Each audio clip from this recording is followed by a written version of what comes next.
నిద్రపోతాను ఉన్నావు, ఇంకా పోగొట్టుకోలేదు నువ్వు. అది ఎలాగే గుడిగా పెట్టించేస్తున్నావు నువ్వు. ఎక్కడ నిద్రపోతున్నావు మమ్మల్ని నువ్వు?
అది ఏదో చూసుకోండి కంటే ఎగురుతుంది అన్ని పెట్టాయి. వాళ్ళు తిరిగి సోమరకారం పెట్టారు.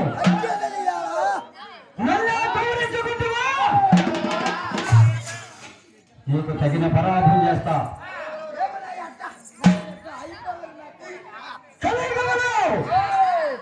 నరు నా గురించి చెప్పుకోవాలా?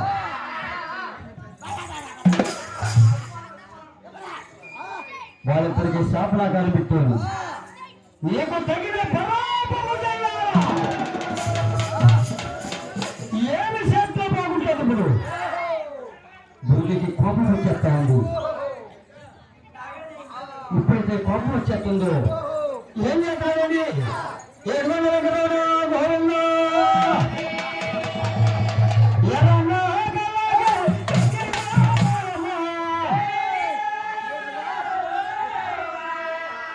ఎర్రన్న కళ్ళకి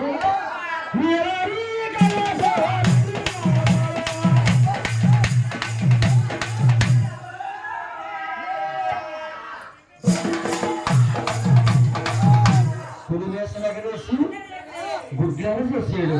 అయినా కుడి వేస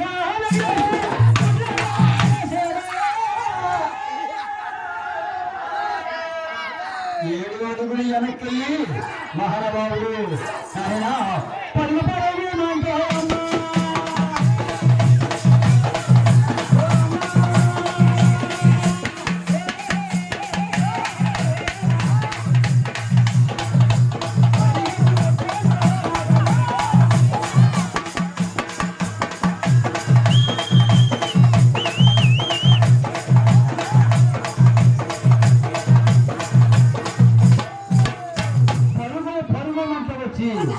మహానుభావుడు ఈ జత్రండి పడుకున్నారు.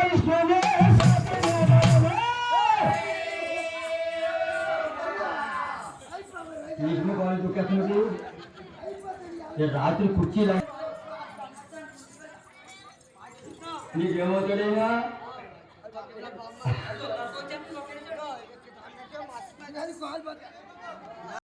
కొద్దిగా పులుపు పెట్టండి.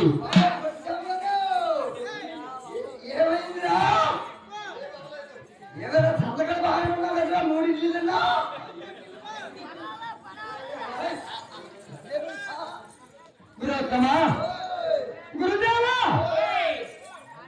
ఎండ పడిపోయి వచ్చారు స్వామి.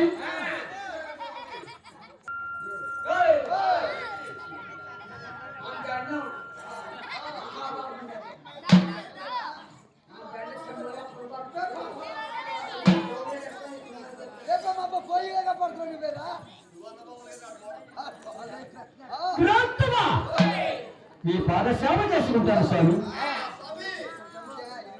రండి స్వామి అని శాసభారి మీద కూర్చోబెట్టి పాదాల సవరిస్తూ ఉన్నాడు.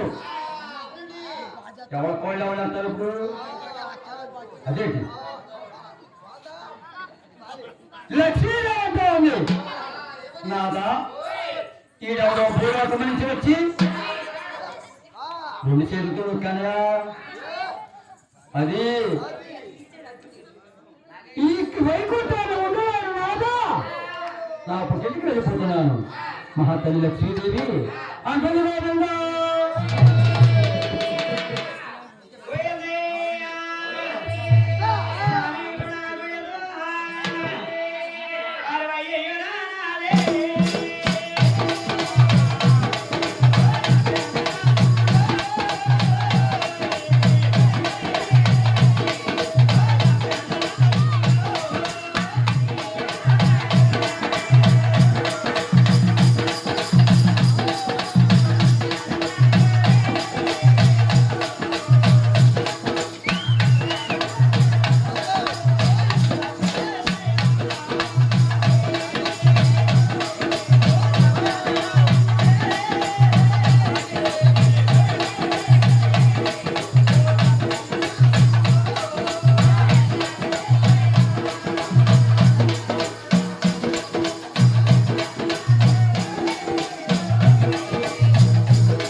వెళ్ళిపోతావా లక్ష్మి?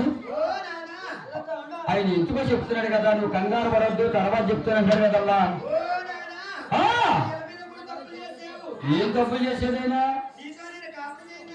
వెళ్ళొద్దమ్మా, కంగారు పడకు, తర్వాత కంగారు పడకు, పెద్ద మంది చెప్తున్నాడు కదా.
ఎందుకు వచ్చాడో తర్వాత చెప్తానంటాడు కదా. వెళ్ళిపోతే చాలా బాధపడిపోతావు అని చెప్తున్నాడమ్మా.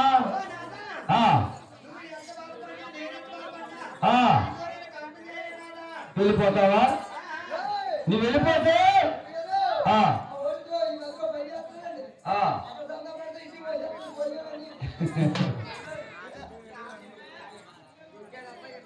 అయ్యా వెళ్ళిపోతే చాలా బాధపడిపోతావు లక్ష్మి. కలియుగంలో కూడా భార్య అని భర్త, భర్తను భార్య అని వదిలేసి వెళ్ళిపోతారు. ఇప్పుడు మనం ఈ పని చెప్తే కంగారు పడుకో, వెళ్ళిపోకు. నువ్వు చెప్తే నేను మూడను, నేను చెప్తే నువ్వు మూడకు. వెళ్ళిపోతావా లక్ష్మి? లక్ష్మి వెళ్ళిపోతావా? నన్ను విడిచి వెళ్ళిపోతావా లక్ష్మి?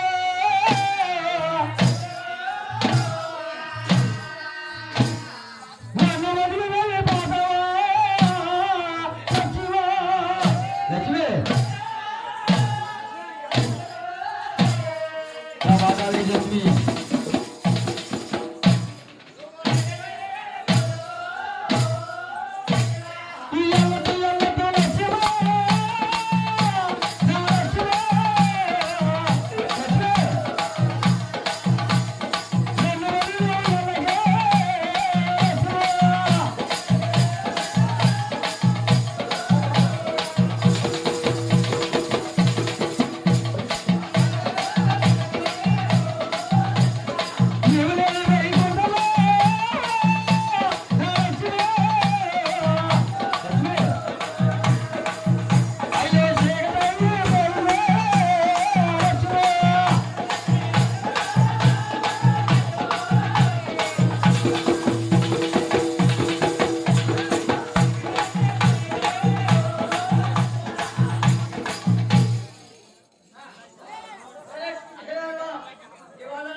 నీ వల్ల ఆయన భార్య పోయిందట, మళ్ళీ పిల్లలు ఎవరిస్తారని అడుగుతున్నాడు. ఇంకా పెళ్లి చేసుకుంటావా?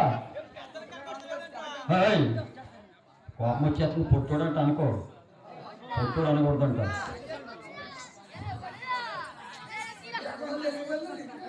ఏదో అనలే.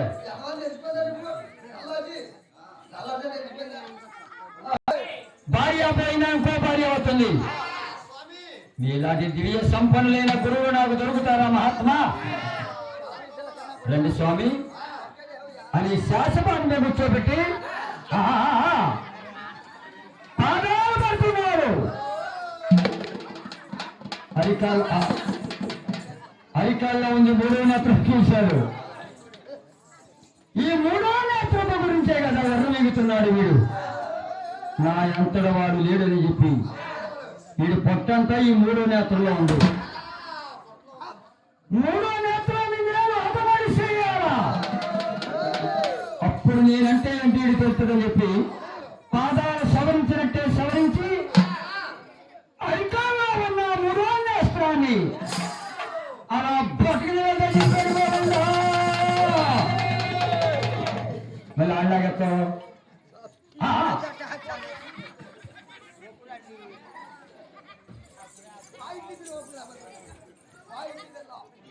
మహానుభావా, శాంతమంతుడివి, కానీ నా నీకు కోపం లేదు కాబట్టి నేను దీవిస్తాను. పట్టు నా కారణమైన నీ భార్య నిన్ను వదిలేసి వెళ్ళిపోయింది.